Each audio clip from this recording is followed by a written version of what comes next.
ನಮಸ್ತೆ, ಹರೇ ಕೃಷ್ಣ. ನಾನು ನಿಮ್ಮ ಶಿವಲೀಲಾ. ನಾನು ಅದ್ಭುತವಾಗಿದ್ದೀನಿ. ನೀವು ಅದ್ಭುತವಾಗಿದ್ದೀರಾ ಅಂತ ಅಂದ್ಕೊಂಡಿದ್ದೀನಿ. ಮೊನ್ನೆ ಫ್ರೆಂಡ್ಸ್ ನಾವೇನು ನೋಡಿದ್ವಪ್ಪ ಅಂದ್ರೆ ಕಾಮದ ಬಗ್ಗೆ ನೋಡಿದ್ವಲ್ಲ. ಇವತ್ತು ಕ್ರೋಧದ ಬಗ್ಗೆ ನೋಡೋಣ. ಕ್ರೋಧ ಅಂದ್ರೇನು, ಅದು ಯಾಕೆ ಬರುತ್ತೆ, ಅದರಿಂದ ಹೇಗೆ ಬಚಾವಾಗಬೇಕು ಅನ್ನೋದನ್ನು ನೋಡೋಣ ಫ್ರೆಂಡ್ಸ್. ಕ್ರೋಧ, ಈ ಕೋಪ ಅಂತಿದೆ ಅಲ್ವಾ, ಸದಾ ಕಾಮದ ಪಕ್ಕದಲ್ಲೇ ಇರ್ತೈತಿ. ಕೋಪ ಅನ್ನೋದು ಸದಾ ಕಾಮದ ಪಕ್ಕದಲ್ಲೇ ಇರ್ತೈತಿ. ಕಾಮವನ್ನು ನಿಗ್ರಹದಲ್ಲಿ ಇಟ್ಕೊಂಡ್ರೆ ಕ್ರೋಧವು ಬಾರದು. ಅಂದರೆ ಬಯಕೆಯನ್ನು ನಿಗ್ರಹವಾಗಿ ಇಟ್ಕೊಂಡ್ರೆ ಅಲ್ಲಿ ಕ್ರೋಧವನ್ನು ಬರೋದಿಲ್ಲ ಅಂತ.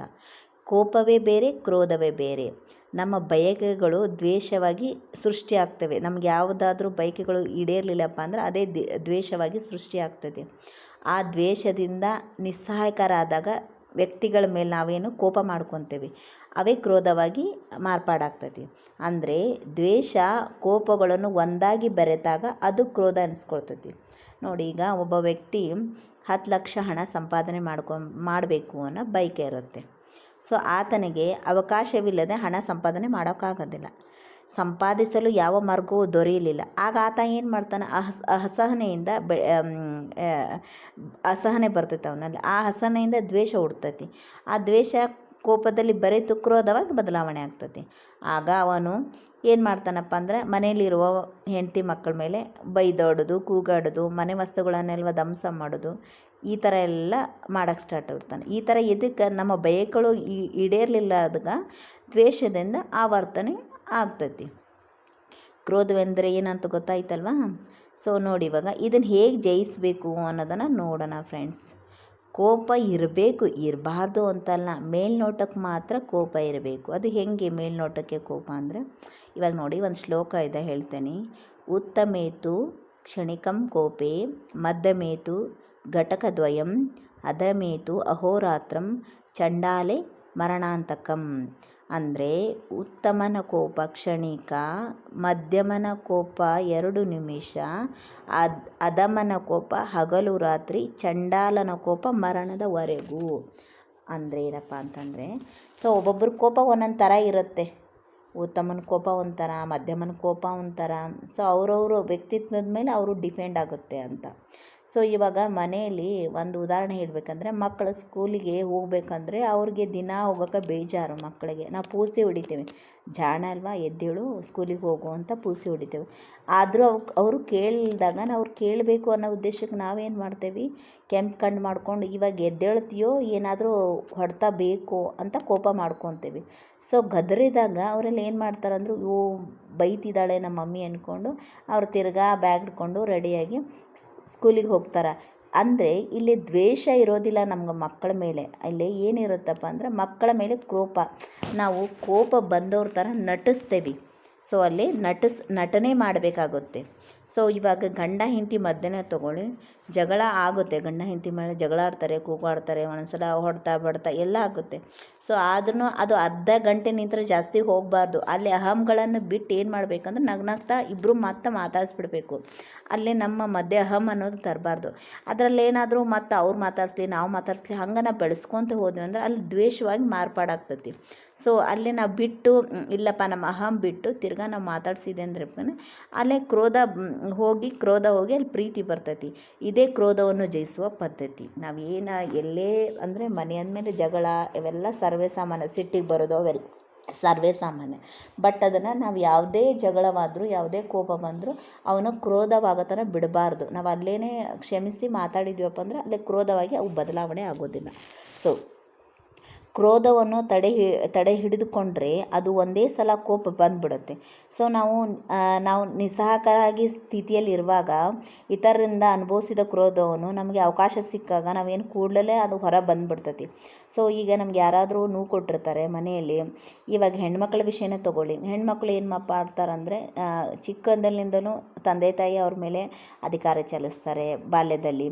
ಅಣ್ಣ ತಮ್ಮರ ಅಧಿಕಾರ ಚಲಿಸ್ತಾರೆ. ಗಂಡು ಮನೆಗೆ ಬಂದಮೇಲೆ ಅತ್ತೆ ಮಾವ ಅಧಿಕಾರ ಚಲಿಸ್ತಾರೆ. ಇವಾಗ ಅವಳದ್ದು ಏನಪ್ಪ ಅಂದರೆ ನಿಸ್ಸಹಾಯಕ ಪರಿಸ್ಥಿತಿ. ಅವಳು ಏನು ಮಾಡೋಕ್ಕೆ ಬರಲ್ಲ. ಅದನ್ನು ಸಹಿಸ್ಕೊಳ್ಳೆ ಮೌನ ರೂಪದಲ್ಲಿ ಯಾರು ಏನೇ ಅಂದರೂ ಗಂಡ ಕೊಡುವ ಹಿಂಸೆಯನ್ನು ಯಾರೇ ಏನೇ ಕೊಟ್ಟರು ಕಣ್ಣೀರಿನೊಂದಿಗೆ ಮೌನವಾಗಿ ಸಹಿಸ್ಕೊತಾಳೆ. ಅಲ್ಲೇ ಕೋಪನ ಆಕೆ ಪ್ರದರ್ಶಿಸೋಕೆ ಬರೋದಿಲ್ಲ. ಯಾಕಂದರೆ ಮನೆಯಲ್ಲಿ ನಾ ಕೋಪನ ಪ್ರದರ್ಶಿಸಿದರೆ ನನಗೆ ಸ್ಥಾನವೇ ಇರಲ್ಲ ಅಂತ ಅನ್ನೋ ಭಯ ಇರ್ತೈತೆ ಆಕೆಗೆ. ಇದು ಸರ್ವೇ ಸಾಮಾನ್ಯವಾಗಿ ಭಾರತ ದೇಶದಲ್ಲಿ ಬಹಳ ಜನ ಮಹಿಳೆಯರು ಈ ವೇದನೆಯನ್ನು ಅನುಭವಿಸ್ತಾ ಇರ್ತಾರೆ. ನಂತರ ಅವ್ರಿಗೂ ಇವಾಗ ಸೊಸೆ ಸ್ಥಾನ ಮುಗಿದ ಮೇಲೆ ಒಂದು ಪ್ರೌಢಾವಸ್ಥೆಗೆ ಬರ್ತಾರೆ. ಹೆಂಡತಿ ಪಾತ್ರದಿಂದ ತಾಯಿ ಪಾತ್ರಕ್ಕೆ ಬರ್ತಾರೋ, ಮತ್ತು ತಾಯಿ ಪಾತ್ರದಿಂದ ಮತ್ತು ಅತ್ತೆ ಪಾತ್ರಕ್ಕೂ ಬರ್ತಾರೆ. ಅಧಿಕಾರ ಸ್ಥಾನಕ್ಕೆ ಇರ್ತಾರೋ, ಅವಾಗ ಯಜಮಾನಿ ಆಗ್ತಾರೆ ಅವರು. ಅವಾಗ ಯಜಮಾನಿ ಆದಾಗ ಚಿಕ್ಕಂದಿನಿಂದ ಹಿಡ್ಕೊಂಡು ಬಂದಿರ್ತಾರೆ ಅವರು. ತಮ್ಮ ದ್ವೇಷ ಕೋಪವನ್ನು ಚಿಕ್ಕಂದಿನಿಂದ ಹಿಡ್ಕೊಂಡ್ಬಂದಿದ್ದು ಅವನೇನು ಮಾಡ್ತಾರೆ, ಆಮೇಲೆ ತಾವು ಸೊಸೆಯಾಗಿ ಬರ್ತಾಳಲ್ಲ ಅವಳಾಗಿ ಗಯ್ಯಾಳಿ ಅತ್ತೆಯಾಗಿ ರೆಡಿ ಆಗ್ತಾಳವರು. ಸೊ ಎಲ್ಲರಿಂದಲೂ ಬಹಳ ಜನ ಆ ಸ್ಥಿತಿಯಲ್ಲಿ ಈ ಸ್ಥಿತಿಯನ್ನು ಹೊಂದಿರ್ತಾರೆ. ಸೊ ಅತ್ತೆಯವರು ಸೊಸೆ ಮೇಲೆ ಕೂಗಾಡ್ತಾ ಇರ್ತಾರೆ. ಸೊ ಆದರೆ ಆ ಸ್ಥಿತಿಯಲ್ಲಿ ಸ್ತ್ರೀ ಸೊಸೆಯು ಮೇಲೆ ಮಾತ್ರವಲ್ಲದೆ ಮನೆಯವ್ರ ಜೊತೆನೂ ಕೂಗಾಡ್ತಾ ಇರ್ತಾರೆ. ಈ ಗಂಡನ ಮೇಲೆ ಕೂಗಾಡಿದರೆ ಅದೇ ಗಂಡ 20 ವರ್ಷದ ಹಿಂದೆ ಆಗಿದ್ದರೆ ಗಂಡ ಏನು ಮಾಡ್ತಾನೆ, ಅವಳಿಗೆ ಎದುರು ಉತ್ತರ ಕೊಡ್ತಾನೆ, ಜೋರು ಮಾಡ್ತಾನೆ. ಸೊ ಬಟ್ ಇವಾಗ ಏನು ಮಾಡೋದಪ್ಪ, ಗಂಡನಿಗೆ ವಯಸ್ಸಾಗ್ಬಿಟ್ರೆ ಅವನೇನು ಯಾವ ದರ್ಪನೂ ತೋರಿಸೋದಿಲ್ಲ ಹೆಂಡತಿ ಮೇಲೆ. ಸೊ ಮೌನವಾಗಿ ಪೇಪರ್ ಓದ್ಕೊಂಡು ಕುಂತ್ಬಿಡ್ತಾನೆ, ಟಿವಿ ನೋಡ್ಕೊತ ಕೂತ್ಬಿಡ್ತಾನೆ. ಗೊತ್ತಿರುತ್ತೆ ಅವ್ನು ತಪ್ಪು ಅಂತ, ಆದರೆ ಮೌನವಾಗಿ ಬಿಡ್ತಾನೆ. ಮಕ್ಕಳಾದ್ರೆ ನೀ ನಮ್ಮ ಅಮ್ಮಂದು ಇದ್ದಿದ್ದೆ ಬಿಡು, ಯಾವನಂತೂ ಹಂಗೆ ಒದರಾಡ್ತಾಳಂತ ಅವರು ತಾಯಿ ಕಡೆ ಆ ಒದರಾಡೋದಕ್ಕೆ ಮಾಡೋದಕ್ಕೆ ಹೆಚ್ಚಿನ ಗಮನ ಕೊಡೋಕೆ ಹೋಗೋದಿಲ್ಲ. ಆದರೆ ಮನೆಗೆ ಬಂದು ಸೊಸೆ ಅನ್ನೋದು ಇರ್ತಾಳಲ್ಲ, ಈ ವಿಷಯದೆಲ್ಲ ಅವ್ಳಿಗೆ ಹೊಸದಾಗಿರುತ್ತೆ. ಕೂಗಾಟ, ಕಿರುಚಾಟ, ಸಿಟ್ಟಿಗೆ ಬರೋದು. ಆಮೇಲೆ ಏನು ಮಾಡ್ತೈತಿ, ಅತ್ತೆ ಸೊಸೆ ನಡುವೆ ಜಗಳ ಶುರುವಾಗ್ಬಿಡ್ತೈತಿ. ಇದರಿಂದ ಅವರಿಬ್ಬರ ನಡುವೆ ಸಾಮರಸ್ಯನೇ ಇರೋದಿಲ್ಲ. ಸೊ ವೃದ್ಧಾಪ್ಯವನ್ನು ಪ್ರವೇಶಿಸಿದ ಸ್ತ್ರೀಗೆ ತನ್ನಲ್ಲಿ ಹಿಂದೆ ಹಿಡಿದು ಇಟ್ಕೊಂಡಿದ್ದ ಕೋಪವನ್ನು ಹೊರಬರಲು ಇವಾಗ ಸ್ಟಾರ್ಟ್ ಆಗ್ತಾವೆ ಆಕೆಗೆ. ಏಕೆಂದರೆ ವಯಸ್ಸಿನಲ್ಲಿ ಅವಳಿಗೆ ಯಾವ ಭಾವನೆ ಬಂದಿರ್ತಾನೆ, ವಯಸ್ಸಿನಾಗ ನಾ ದೊಡ್ಡವಳು, ಎಲ್ಲರೂ ನನ್ನ ಮಾತನ್ನೇ ಕೇಳಬೇಕು, ಯಾರು ಎದುರಾಡ್ಬೋದು, ನಾ ಸುಮ್ಮನೆ ಬಿಟ್ಟರೆ ಕುಟುಂಬದ ವ್ಯವಸ್ಥೆ ಹಾಳಾಗಿಬಿಡ್ತೈತಿ ಅಂತ ಅನ್ನೋದು ಅವಳಿಗೆ ತಲೆಯಲ್ಲಿ ಇರ್ತೈತಿ. ಆಗ ಅವಳು ಏನು ಮಾಡ್ತಾಳಪ್ಪ ಅಂದ್ರೆ ಕುಟುಂಬ ಆದಮೇಲೆ ತನ್ನ ಅಧಿಕಾರವನ್ನು ಚಲಾಯಿಸೋಕೆ ಹೋಗ್ತಾಳೆ. ಈಗ ಹಿಂದಿನ ಕಾಲದಾಗೆಲ್ಲ ಏನು ಮಾಡ್ತಿದ್ರಪ್ಪ ಅಂದ್ರೆ ಒಟ್ಟುಗೂಡು ಕುಟುಂಬ ಇರ್ತಿದ್ವು. ಆವಾಗ ಈ ಥರನೇ ದಬ್ಬಾಳಿಕೆ ಇರ್ತಿತ್ತು. ಅವಾಗೇನು ಅತ್ತೆ ಈ ಥರ ದಬ್ಬಾಳಿಕೆ ಮಾಡಿದ್ದು ಸ್ತ್ರೀಗೆ ಸಹನೆ ಸಮಾಧಾನದಿಂದ ಇದನ್ನೆಲ್ಲ ಸಹಿಸ್ಕೊಂಡು ಹೋಗ್ತಿದ್ಲು. ಅದರದ್ದು ಸಂಪೂರ್ಣ ಸುಳ್ಳು. ಏನಕ್ಕೆ ಹಿಂದೆ ಸ್ತ್ರೀ ಸಹಿಸ್ಕೊಂಡು ಹೋಗ್ತಿದ್ಲು ಅಂದರೆ, ಸೊ ಸ್ತ್ರೀಗೆ ಸಹನೆ ಇದೆ, ಓಕೆ, ಅದಕ್ಕೆ ಸಹಿಸ್ಕೊಂಡು ಹೋಗ್ತಾಳೆ, ಓಕೆ, ಅದು ಪೂರ್ತಿ ನಿಜವಲ್ಲ. ಆದರೆ ಆಕೆ ಅಸಹಾಯಕ ಸ್ಥಿತಿಯಲ್ಲಿ ಇರ್ತಾಳೆ, ಏನೂ ಮಾಡಲಾದ ಸ್ಥಿತಿಯಲ್ಲಿ ಇರ್ತಾಳೆ. ಆ ಮನೆಯಲ್ಲಿ ಯಾರು ಏನು ಅಂದ್ರೂ ಬಾಯಿ ಮುಚ್ಕೊಂಡು ಬಿದ್ದಿರಬೇಕು ಅನ್ನೋ ಪರಿಸ್ಥಿತಿ ಅವಳದಿರ್ತೈತಿ. ಒಂದು ವೇಳೆ ಮನಸ್ಸಿಗೆ ತುಂಬ ನೋವಾಗಿ ತವ್ರ ಮನೆಗೆ ಹೋಗ್ಬೇಕಪ್ಪ ಅಂತಂದರೆ ಅಲ್ಲೇ ಇವಾಗ ಇರುತ್ತಲ್ಲ, ತಂದೆ ತಾಯಿದು ಏನಪ್ಪ ಒಂದು ಸಲ ಕೊಟ್ಟ ಮನೆಗೆ ಕುಲಕ್ಕೆ ಹೊರಗೆ. ಸೊ ತವ್ರ ಮನೇಲಿ ಈಗ ಬಂದು ಹಾಗೆ ನೆಂಟಿರ್ತಾರ, ಹೋಗ್ಬೋದು ಹೊರತು, ಬಟ್ ಅವಳಿಗೆ ಅಲ್ಲೇ ಇರುವಂಥ ಅವಕಾಶಗಳು ಇರೋದಿಲ್ಲ. ಹಂಗಾಗಿ ಅತ್ತೆ ಮನೇಲಿ ಬೇಜಾರಾದರೂ ಸೊ ಅವಳು ಏನು ಮಾಡೋಕ್ಕೆ ಬರಲ್ಲ. ಆವಾಗಿನ ಪರಿಸ್ಥಿತಿ ಹೆಂಗೈತಂದರೆ, ಅತ್ತೆ ಮನೆಯಲ್ಲಿ ಬೇಜಾರಾದರೂ ಸತೆ ಒಂದು ಅತ್ತೆ ಮನೇಲಿ ಹೊಂದ್ಕೊಂಡಿರಬೇಕು, ಇಲ್ಲ ಅಂದರೆ ಕಾಡಿಗೆ ಹೋಗಿಬಿಡಬೇಕು ಅನ್ನೋ ಪದ್ಧತಿ ಅಲ್ಲಿತ್ತು. ಹೀಗಾಗಿ ತವ್ರ ಮನೆಗೂ ಬರೋಕ್ಕಾಗ್ಲಾರ್ದೇ, ಗಂಡು ಮನೆಗೂ ಇರೋಕ್ಕಾಗ್ಲಾರ್ದೇ ಏನು ಮಾಡ್ತಿದ್ಲು ಅಂದ್ರೆ ನಿರ್ವಹಿಲ್ದನ ಅದನ್ನು ಹೊಂದ್ಕೊಂಡು ಹೋಗ್ತಿದ್ಲು. ಯಾಕಂದ್ರೆ ಅಲ್ಲೇ ಒಂದು ವೇಳೆ ಬಂದರೂ ಅವ್ರಿಗೆ ತಂದೆ ತಾಯಿಗಳ ಮನೆಗೆ ಅಷ್ಟೊಂದು ಆದರತೆ ಸಿಗ್ತಿದ್ದಿಲ್ಲ. ಇದಕ್ಕೆ ಕಾರಣ ಏನಪ್ಪ ಅಂದರೆ ಅವಾಗಿನ ಪುರುಷ ಪ್ರಧಾನವಾದ ವ್ಯವಸ್ಥೆ ಆ ಥರ ಇತ್ತು ಆಗಿನ ಸ್ತ್ರೀಯರಿಗೆ. ಈ ಸ್ತ್ರೀಯರಿಗೆ ಸಂಪಾದನೆ ಇರಲಿಲ್ಲ, ಬೇರೆಯವರ ಆಧಾರದ ಮೇಲೆ ಬದುಕಬೇಕಾಗಿತ್ತು, ಆರ್ಥಿಕ ಸ್ವಾತಂತ್ರ್ಯ ಇರಲಿಲ್ಲ ಅವಳಿಗೆ. ಆದ್ದರಿಂದ ಏನು ಮಾಡಲಾಗದೆ ಅತ್ತೆ ಮನೆ ಕಷ್ಟಗಳನ್ನು ಮತ್ತು ಇತರ ಕ್ರೋಧವನ್ನು ಸಹಿಸಿಕೊಂಡು ಒಟ್ಟು ಕುಟುಂಬದಲ್ಲಿ ಕಾಲ ನುಗ್ತಿತ್ತು. ಬಟ್ ಇವಾಗಿನ ಸ್ತ್ರೀಯರು ಹಾಗಲ್ಲ, ಸಂಪಾದನೆ ಮಾಡ್ತಿರ್ತಾರೆ, ಆರ್ಥಿಕವಾಗಿ ಸ್ವತಂತ್ರವಾಗಿರ್ತಾರೆ, ಸ್ವಂತ ವ್ಯಕ್ತಿತ್ವ ಇರುತ್ತೆ. ಅದಕ್ಕೆ ಯಾರಾದರೂ ಚಿಕ್ಕ ವಿಷಯಕ್ಕೆ ಏನಾದರೂ ಕೇಳಿದರೂ ಅವಳು ಸಹಿಸೋದಿಲ್ಲ. ಅತ್ತೆ ಮನೇಲಿ ಕಷ್ಟಪಡೋ ಅಗತ್ಯ ಇಲ್ಲವೆಂದು ಏನು ಮಾಡ್ತಾನೆ, ತನ್ನ ಪತಿನ ಕರ್ಕೊಂಡು ಹೊರಗಡೆ ಹೋಗಬೇಕು ಅಂತ ನಿರ್ಧಾರ ಮಾಡ್ತಾಳೆ. ಸೊ ಬಟ್ ಹೊರಗಡೆ ಹೋಗಬೇಕು ಅಂತ ನಿರ್ಧಾರ ಮಾಡ್ತಾಳೆ. ಅಲ್ಲೇನಾದರೂ ಗಂಡ ಹೆಂಡತಿ ಮಧ್ಯೆ ಸಮಸ್ಯೆ ಬಂದರೆ ಅಲ್ಲಿ ಹೇಳೋಕ್ಕೆ ಯಾರು ಹಿರಿಯರು ಇರಲ್ಲ. ಇವರೇನೇ ತಪ್ಪು ಮಾಡಿದ್ರು ಒಪ್ಪು ಮಾಡಿದ್ರು ಹೇಳೋಕ್ಕೆ ಯಾರು ಹಿರಿಯರು ಇರೋಂಗಿಲ್ಲ. ಸೊ ಅಲ್ಲೇನೋ ಕುಟುಂಬ ಒಡೆದ್ಬಿಡುತ್ತೆ. ಇಲ್ಲಿ ಲೋಪವಿರೋದು ಕೂಡು ಕುಟುಂಬದಲ್ಲೂ ಅಲ್ಲ, ಮತ್ತು ಸಂಸಾರದಲ್ಲೂ ಅಲ್ಲ, ಕೂಡು ಕುಟುಂಬ ಅಂದರೆ ಒಂದೇ ಕುಟುಂಬದಲ್ಲೂ ಅಲ್ಲ, ಎರಡೂ ಓಕೆನೇ, ಪರವಾಗಿಲ್ಲ. ಸೊ ಆದರೆ ಇಲ್ಲಿ ವ್ಯತ್ಯಾಸವಿರೋದೇನಪ್ಪ ಅಂತಂದ್ರೆ ಹೊಂದಾಣಿಕೆಯಲ್ಲೇ ವ್ಯತ್ಯಾಸ ಇರೋದು. ನಾವು ಯಾವಾಗ ಸಹನೆಯಿಂದ ಕುಟುಂಬರಾಗಲಿ ಮತ್ತು ಒಂಟು ಕುಟುಂಬರಾಗಲಿ ಸಹನೆಯಿಂದ ಯಾವಾಗ ಸಹಿಸ್ಕೊಂಡು ಹೋಗ್ತೇವೆ, ಸಹನೆಯಿಂದ ಸಹಿಸ್ಕೊಂಡು ಹೋಗೋದೇನೆಂದ್ರೆ ಅವ್ರು ದಬ್ಬಾಳಿಕೆ ಮಾಡೋದು, ನಾವು ಸುಮ್ಮನಿರೋದು ಅಲ್ಲ. ಸೊ ಇಲ್ಲಿ ಏನು ಬರಬೇಕಪ್ಪ ಅಂದರೆ, ಒಂದು ಮನೆ ಅಂದಮೇಲೆ 4 ಮಂದಿ 4 ಥರ ಇರ್ತಾರೆ, ಒಂದೇ ಥರ ಇರೋಕ್ಕಂತೂ ಸಾಧ್ಯ ಇಲ್ಲ. ಸೊ ಆದರೆ ನಾವೇನು ಮಾಡಬೇಕಪ್ಪ ಅಂತಂದರೆ, ಸೊ ಅವ್ರೂ ನಮ್ಮನ್ನ ಅರ್ಥ ಮಾಡಬೇಕು, ನಾವು ಅವ್ರನ್ನ ಅರ್ಥ ಮಾಡ್ಕೋಬೇಕು. ನಮ್ಮ ವಿಷಯಗಳಿಗೆ ಅವರು ಸ್ಪಂದಿಸಬೇಕು, ಅವ್ರ ವಿಷಯಗಳಿಗೆ ನಾವು ಸ್ಪಂದಿಸಬೇಕು. ಆವಾಗಲೇ ಅಲ್ಲೊಂದು ದ್ವೇಷ ಬರಲ್ಲ, ಕೋಪ ಬರೋಂಗಿಲ್ಲ, ಒಂದು ಒಟ್ಟುಗೂಡ ಕುಟುಂಬ ಹೋಗ್ತೈತಿ. ಇವಾಗ ನಾವು ಸಹಿಸ್ಕೊತೇವೆ, ಅವ್ರು ಸಹಿಸ್ಕೊಳಂಗಿಲ್ಲ ಅಂದರೂ ಅಲ್ಲಿ ಕೂಡಿರೋಕ್ಕಾಗಲ್ಲ, ಅವ್ರು ಸಹಿಸ್ಕೋತಾರೆ ನಾವು ಸಹಿಸ್ಕೊಳಲ್ಲ ಅಂದರೂ ಕೂಡಿರೋಕ್ಕಾಗಲ್ಲ. ಬಟ್ ಅಲ್ಲೇ ಈ ಸಹನೆ ಅನ್ನೋದು ಎಲ್ಲರಿಗೂ ಮುಖ ಆಗುತ್ತೆ. 2 ಕೈ ಸೇರಿದರೆ ಚಪ್ಪಾಳೆ ಆಗುತ್ತೆ ಫ್ರೆಂಡ್ಸ್, ಒಂದೇ ಕೈಯಿಂದ ಯಾವತ್ತೂ ಚಪ್ಪಾಳೆ ಆಗಲ್ಲ. ಸೊ ಇವಾಗ ಉದಾಹರಣೆಗೆ ಹೇಳ್ತೀನಿ ನೋಡಿ. ಸೊ ಒಂದು ಕಾಡಿನಲ್ಲಿ ಹಾವಿರ್ತೈತಿ, ಹಾವು ವಾಸವಾಗಿರ್ತೈತಿ. ಆ ಕಾಡಿನೊಳಗೆ ಯಾರು ಬಂದ್ರೂ ಅದು ಹಿಂಬಾಲಿಸಿ ಹೋಗಿ ಕಚ್ಚಿಬಿಡ್ತೈತಿ. ಅದಕ್ಕೆ ಭಯಪಟ್ಟು ಜನರು ಏನು ಮಾಡ್ತಾರೆ ಅಂದ್ರೆ ಕಾಡಿನೊಳಗೆ ಹೋಗೋದನ್ನು ನಿಲ್ಲಿಸ್ಬಿಡ್ತಿರ್ತಾರೆ. ಸೊ ಒಂದು ದಿನ ಬುದ್ಧ ಭಗವಾನರು ಆ ಮಾರ್ಗವಾಗಿ ಹೋಗ್ತಿರ್ತಾರೆ. ಸೊ ಅವ್ರ ಜನರೆಲ್ಲ ಅವರನ್ನು ಎಚ್ಚರಿಕೆ ಕೊಡ್ತಾರೆ, ಅಲ್ಲಿ ಹೋಗಬೇಡ್ರಿ, ಅಲ್ಲಿ ಹಾವಿದೆ ಅಂತ ಹೇಳ್ತಾರೆ. ಸೊ ಆದರೂ ಅವ್ರು ಬುದ್ಧ ಭಗವಾನರು ಅವ್ರ ಮಾತಿಗೆ ಗಮನ ಕೊಡದೆ ಕಾಡಿನೊಳಗೆ ಪ್ರಯಾಣ ಮಾಡ್ತಾರೆ. ಕಾಡಿನ ಮಧ್ಯಭಾಗದಲ್ಲಿ ಹೋದಾಗ ಅಲ್ಲಿ ಒಂದು ರಾಕ್ಷಸ ಹಾವು ಬುದ್ಧರ ದಾರಿಗೆ ಅಡ್ಡ ಬರ್ತೈತಿ, ಬುಸ್ಕೊಡ್ತಾ ಕಚ್ಚಲು ಹೋಗ್ತೈತಿ. ಸೊ ಆಗ ಬುದ್ಧ ಭಗವಾನರು ನಗ್ತಾ ಅದರ ಕಣ್ಣನ್ನು ಪ್ರೀತಿಯಿಂದ ನೋಡ್ತಾರೆ, ಯಾವುದೇ ರೀತಿಯಲ್ಲಿ ಪ್ರತಿಭಟಿಸದೆ ಸುಮ್ಮನೆ ನಿಲ್ತಾರೆ. ಅದನ್ನು ನೋಡಿ ಅವ್ರ ಕಣ್ಣಲ್ಲಿದ್ದ ಆ ತೇಜಸ್ಸನ್ನು ನೋಡಿ ಆ ಮಹಾಸರ್ಪ ತಲೆ ಬಗ್ಗಿಸಿ ಅವ್ರಿಗೆ ನಮಸ್ಕಾರ ಮಾಡ್ತೈತಿ. ಸೊ ಬುದ್ಧರು ಅದಕ್ಕೆ ಹಿಂಸಾ ಮಾರ್ಗವನ್ನು ಬೋಧಿಸ್ತಾರೆ, ಹಿಂಸಾ ಮಾರ್ಗವನ್ನು ಬಿಡಬೇಕಂತ ಹೇಳ್ತಾರೆ. ಬುದ್ಧರ ಬೋಧನೆಯಿಂದ ಬದಲಾಗ್ತೈತೆ ಆ ಹಾವು ಐತಲ್ಲ, ಆ ಕ್ಷಣದಿಂದ ಯಾರನ್ನು ಹಿಂಬಾಲಿಸದೆ ಹಿಂಸಿಸುವುದಿಲ್ಲ ಎಂದು ಪ್ರಮಾಣ ಮಾಡ್ತೈತಿ. ಸ್ವಲ್ಪ ಕಾಲದ ನಂತರ ಬುದ್ಧರು ಮತ್ತೆ ಆ ಮಾರ್ಗವಾಗಿ ಬರ್ತಾ ಇರ್ತಾರೆ. ಸೊ ಜನರು ಆ ಕಾಡಿನಲ್ಲಿ ಆರಾಮಾಗಿ ತಿರುಗಾಡ್ತಾ ಇರ್ತಾರೆ. ಸೊ ಅವ್ರು ಅದನ್ನು ಗಮನಿಸ್ತಾರೆ ಬುದ್ಧರು. ಸೊ ಆಮೇಲೆ ಅವ್ರ ಕಣ್ಣುಗಳು ಏನದಲ್ಲ ಹಾವನ್ನೇ ಹುಡುಕ್ತಾ ಇರುತ್ತೆ. ಸೊ ಅಷ್ಟರಲ್ಲಿ ಗಿಡಗಳ ಮೊರೆಯಲ್ಲಿ ಶರೀರವೆಲ್ಲ ಗಾಯವಾಗಿ ಬಲಹೀನವಾಗಿ ಹಾವು ಕಾಣಿಸ್ಕೊತೈತಿ. ಅದರ ದೀನಸ್ಥಿತಿ ನೋಡಿ ಬುದ್ಧರು ಕರಿಗೆ ಹೋಗಿ ಅದನ್ನು ಪ್ರೀತಿಯಿಂದ ಸವರುತ್ತಾ ಯಾಕೆ ಹೀಗಿದೆಯಾ ಅಂತ ಪ್ರಶ್ನಿಸ್ತಾರೆ. ಆಗ ಹಾವು ಬಲಹೀನ ಸ್ವರದಿಂದ, ಅಯ್ಯ ನೀವು ಯಾರನ್ನು ಕಚ್ಚಬೇಡ ಅಂತ ಹೇಳಿದ್ರಿ, ನಾನು ಕಚ್ಚುವುದನ್ನು ಬಿಟ್ಟೆ, ಅದರಿಂದ ಜನರಿಗೆ ನನ್ನ ಮೇಲಿನ ಭಯ ಇಲ್ಲವಾಯಿತು. ನಾನು ಕಚ್ಚುವುದಿಲ್ಲ ಎನ್ನುವ ವಿಷಯ ಅವರಿಗೆ ತಿಳಿಯುತ್ತಲೇ ನನ್ನನ್ನು ಕಾರಣವಿಲ್ಲದೆ ಹಿಂಸಿಸುತ್ತಿದ್ದಾರೆ ಅಂತ ಹೇಳ್ತೈತಿ. ಕಲ್ಲಿನಿಂದ ಹೊಡೆಯುತ್ತಾರೆ. ಮೊದಲು ನಾನು ಬುಸುಗುಟ್ಟಿದ್ರೆ ಹೆದರ್ತಿದ್ರು ಎಲ್ಲರೂ, ಜನರು ಈ ದಿನ ನನ್ನನ್ನು ತುಳಿದುಕೊಂಡು ಹೋಗ್ತಾರೆ. ಇದಕ್ಕೆಲ್ಲ ನೀವು ಬೋಧನೆ ಮಾಡಿದ್ರಲ್ಲ ಅದೇ ಕಾರಣ ಅಂತ ಹೇಳ್ತೈತಿ. ಸೊ ಆಗ ಬುದ್ಧ ಭಗವಾನರು ಹೇಳ್ತಾರೆ, ನಾನು ನಿನಗೆ ಕಚ್ಚಬೇಡ ಅಂತ ಹೇಳಿದೆ ಹೊರತು, ಪ್ರಾಣಹಾನಿ ಮಾಡಬೇಡ ಅಂತ ಹೇಳಿದೆ ಹೊರತು, ನೀನು ಹೆಡೆ ಎತ್ತಬೇಡ ಅಂತ ಹೇಳಿಲ್ಲ, ಬುಸ್ಕುಟ್ಬೇಡ ಅಂತ ಹೇಳಿಲ್ಲ. ಏನಪ್ಪ ಅಂದರೆ ನಿನ್ನನ್ನು ನೀ ರಕ್ಷಿಸ್ಕೊಳಲಿಕ್ಕೆ ಎಡೆ ಎತ್ತಲು ಬುಸ್ಕುಟಲು ಯಾವುದು ತಪ್ಪಲ್ಲ, ಆದರೆ ಅವರನ್ನು ಕಚ್ಚಿ ಪ್ರಾಣಹಾನಿ ಮಾಡುವ ಅಗತ್ಯವಿಲ್ಲ ಅಂತ ನಾನು ಹೇಳಿದೆ. ಆದ್ದರಿಂದ ನಮ್ಮ ಕ್ರೋಧವನ್ನು ತೋರಿಸುವ ಅಗತ್ಯವಿಲ್ಲ ಅಲ್ಲಿ. ಸೊ ನಮ್ಮ ಕೋಪವನ್ನು ತೋರಿಸ್ಬೇಕು. ಸೊ ಕೋಪ ಬಂದ ಹಾಗೆ ನಟಿಸ್ಬೇಕು. ಅಲ್ಲಿ ಕಚ್ಚಿದರೆ ಪ್ರಾಣಹಾನಿ ಮಾಡೋಕ್ಕೆ ಹೋಗ್ಬಾರ್ದು, ದ್ವೇಷದಿಂದ ಕಚ್ಚಿ ಪ್ರಾಣಹಾನಿ ಮಾಡಬಾರ್ದು. ನಮ್ಮ ಕೋಪ ಅಂದರೆ ಅದು ನೀನು ಹೆಡೆ ಎತ್ತಿ ಬುಸ್ಕುಟ್ಬೇಕು. ಸೊ ನೀನು ಹೆಡೆ ಎತ್ತಿ ಬುಸ್ಕುಟ್ಟಿದ್ರೆ ಇದು ಕಚ್ಚುತ್ತೆ ಅಂತ ಅವ್ರು ಭಯ ಪಡ್ತಾರೆ. ಸೊ ಹೋಗ್ಬಿಡ್ತಾರೆ. ಸೊ ನೀನು ಕಚ್ಚಿ ಪ್ರಾಣಹಾನಿ ಮಾಡಬೇಡ. ಕಚ್ಚಿ ಪ್ರಾಣಹಾನಿ ಮಾಡೋದು ಕ್ರೋಧಕ್ಕೆ ಹೋಗುತ್ತೆ. ಬಟ್ ನಾವು ಬುಸ್ಕುಟ್ಟಿದ್ರೆ ಕೋಪ ಆಗುತ್ತೆ.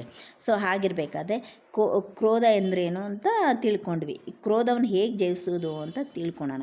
ನೋಡಿಗೆ ಅದಕ್ಕೆ ಒಂದೇ ಒಂದು ಸೂತ್ರ, ಟೇಕ್ ಇಟ್ ಈಸಿ. ಏನಾದ್ರೂ ಹಗುರವಾಗಿ ಸುಲಭವಾಗಿ ತೆಗೆದುಕೊಂಡ್ಬಿಡಿ. ಪಕ್ಕದವರು ಬೈತಾ ಇದ್ದಾರೆ, ಅವಮಾನ ಮಾಡ್ತಾ ಇದ್ದಾರೆ, ಅವ್ರ ಇಷ್ಟ, ಅವ್ರ ಬಾಯಿ, ನಮ್ಮ ಕಿವಿ ನಮ್ಮ ಇಷ್ಟ, ಅವುಗಳನ್ನು ಕೇಳಿಸ್ಕೋತಿದ್ರೆ ಒಳ್ಳೆಯದು. ಒಂದು ವೇಳೆ ಕೇಳಿಸ್ಕೊಂಡ್ರು ಮನಸ್ಸಿಗೆ ಹಚ್ಕೊಳ್ಳೋಕೆ ಹೋಗಬಾರ್ದು, ಇನ್ನೂ ಒಳ್ಳೆಯದು ಮನಸ್ಸಿಗೆ ಹಚ್ಕೊಳ್ಳಿಂದ್ರೆ. ಅಷ್ಟಲ್ಲದೆ ಅದನ್ನು ದ್ವೇಷವಾಗಿ ಮಾರ್ಪಾಟು ಮಾಡಲಾರ್ದನ್ನು ಹಗುರವಾಗಿ ಸ್ವೀಕರಿಸಿಬಿಡಬೇಕು.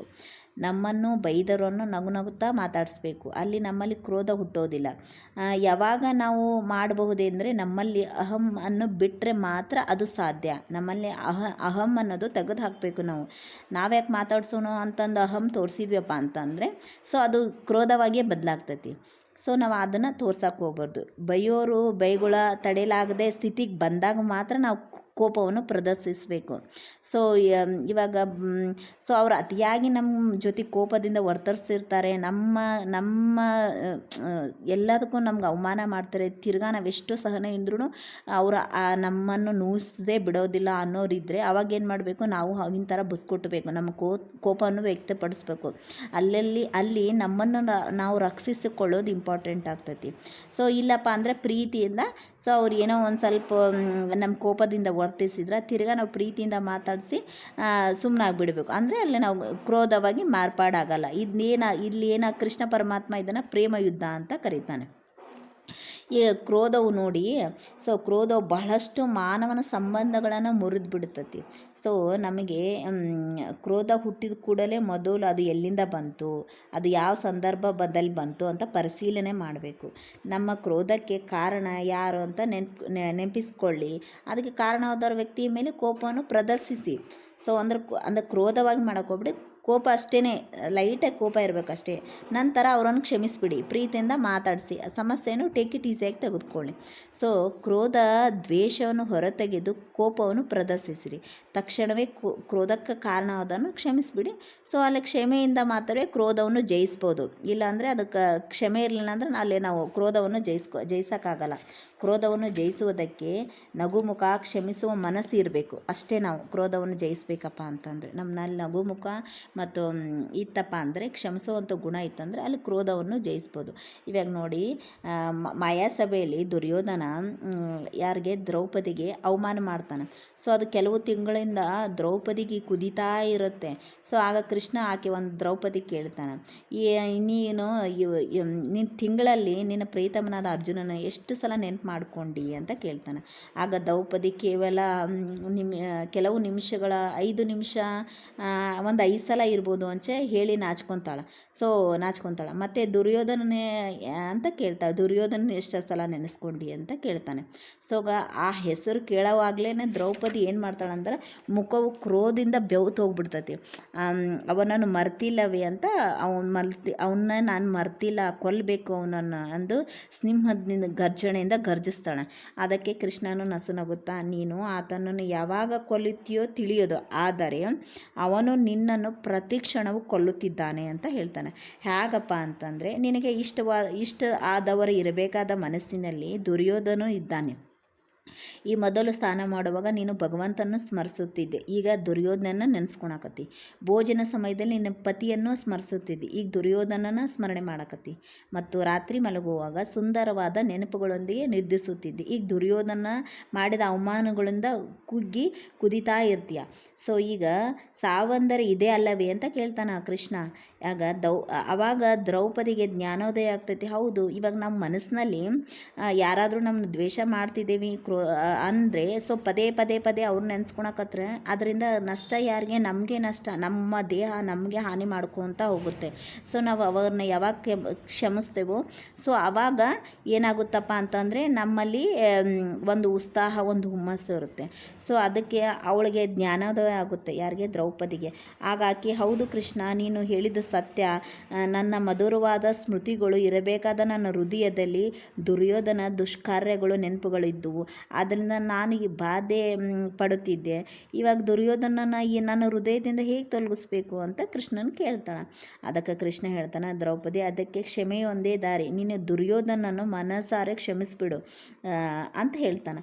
ಆಗ ದ್ರೌಪದಿ ಧ್ಯಾನ ಮುದ್ರೆಯಲ್ಲಿ ಕುಳಿತು ದುರ್ಯೋಧನ ನೆನಪಿಸ್ಕೊಂಡು ಆತನನ್ನು ಮನಸಾರೆ ಕ್ಷಮಿಸಿ ಆತನ ಭಯಂಕರವಾದ ಜ್ಞಾಪಕಗಳಿಂದ ಹೊರಬರ್ತಾಳೆ.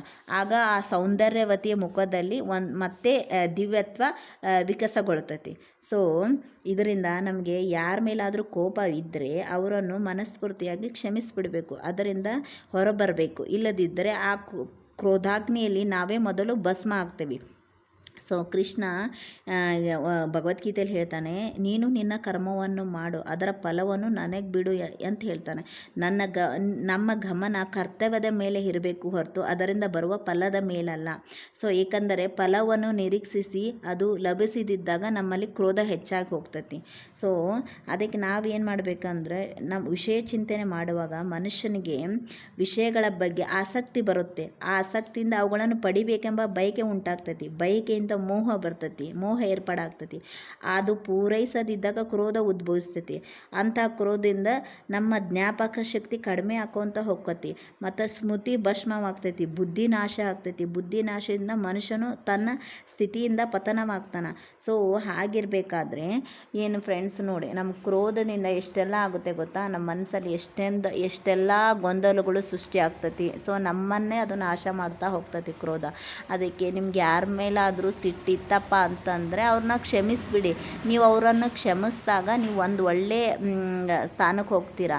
ಸೊ ನಿಮ್ಮ ಮನಸ್ಸನ್ನು ಯಾವಾಗೂ ಉತ್ಸಾಹದಿಂದಿರುತ್ತೆ. ನೀವು ಕ್ಷಮಿಸ್ಲಿಲ್ಲಪ್ಪ ಅಂತಂದರೆ ನಿಮ್ಮ ಮನಸ್ಸು ಯಾವಾಗ್ಲೂ ಈ ಚಿಂತೆನೇ ಮಾಡ್ತಾ ಇರುತ್ತೆ. ಇವಾಗ ಚಿಂತೆ ಮಾಡೋದು ಚಲೋನ ಮತ್ತು ನಾವು ಕ್ಷಮಿಸೋದು ಚಲೋನ ಅಂತ ದ್ರೌಪದಿನೇ ದುರ್ಯೋಧನನನ್ನು ಕ್ಷಮಿಸಿ ತನ್ನ ಮನಸ್ಸಿಂದ ತೆಗೆದು ಹಾಕ್ತಾಳೆ. ಸೊ ಹಂಗಿರಬೇಕಾದ್ರೆ ನಾವು ಯಾಕೆ ಬೇರೆಯವ್ರನ್ನ ದ್ವೇಷ ಮಾಡಬೇಕು? ಕ್ಷಮಿಸಿಬಿಡೋಣ. ಆ ಭಗವಂತ ನೋಡ್ಕೊತಾನೆ. ಅವ್ರು ಯಾರು ಏನೇ ತಪ್ಪು ಮಾಡಿದ್ರು, ಸೊ ನಾವು ತಪ್ಪು ಮಾಡಿದರೂ ಆಯಿತು, ಅವ್ರು ತಪ್ಪು ಮಾಡಿದರೂ ಆಯಿತು, ಭಗವಂತ ಅವರನ್ನು ನೋಡ್ಕೊತಾನೆ ಅಂತ ಅಂದ್ಕೊಂಡು, ಸೊ ನಮ್ಮಲ್ಲಿದ್ರೆ ಅವ್ರು ಏನು ಹೇಳಿರ್ತಾರೆ ಅದೇನಾದರೂ ನಮ್ಮಲ್ಲಿ ತಪ್ಪಿತ್ತಾ ನಾವು ತಿದ್ಕೊಡೋಣ. ನಮ್ಮಲ್ಲಿ ಏನಾದರೂ ತಪ್ಪಿಲ್ಲ ಅಂತ ನಮಗೆ ಅನಿಸ್ತಾ, ನಮ್ಮ ಆತ್ಮಸಾಕ್ಷಿ ಹೇಳ್ತಾನೆ ಇರುತ್ತೆ, ನಾವು ತಪ್ಪು ಮಾಡಿದ್ರು ಸರಿ ಮಾಡಿದ್ರು ನೀ ತಪ್ಪು ಮಾಡ್ತಿದ್ಯಾ ಸರಿ ಮಾಡ್ತಿದ್ಯಾ ಅಂತ ಹೇಳ್ತಾ ಇರುತ್ತೆ. ಸೊ ಹಂಗಿರ್ಬೇಕಾದ್ರೆ ನಮ್ಮ ಆತ್ಮಸಾಕ್ಷಿ ಹೇಳುತ್ತಾ ಅದು ತಪ್ಪು ಅಂತ, ಸೊ ನಾವು ತಿದ್ಕೊಳೋಣ. ಇಲ್ಲಪ್ಪ